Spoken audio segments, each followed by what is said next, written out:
Bulletin की शुरुआत कंदासीं अहम ख़बर सां। सदर आसिफ अली ज़रदारी ऐं वज़ीर आज़म शहबाज शरीफ़ तरफ़ां ख़ौफ़दार हमले की सख़्त लफ़्ज़नि में मज़म्मत कई वई आहे। सदर ऐं वज़ीर आज़म तरफ़ां वाक़े में शहीद थी वियल ॿारनि समेत 5 ॼणनि जे वारसनि सां ताज़ियत जो इज़हार पिणु कयो वियो आहे। सदर आसिफ अली ज़रदारी जो चवणु हो त भारत पाकिस्तान ख़िलाफ़ दहशतगर्दनि जी हिमायत में मुलविस आहे। भारत जी हिमायती दहशतगर्दनि जो मुकम्मल ख़ात्मो कयो वेंदो।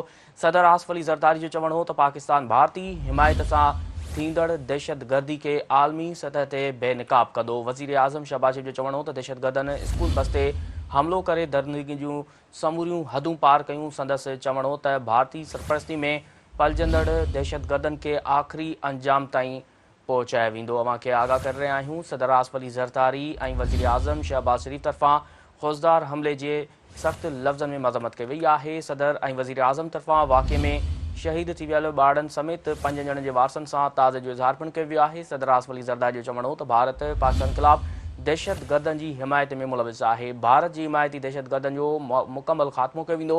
सदर आसिफ अली ज़रदारी जो चवणु हो त पाकिस्तान भारती हिमायत सां थींदड़ दहशतगर्दी के आलमी सतह ते बेनकाब कंदो।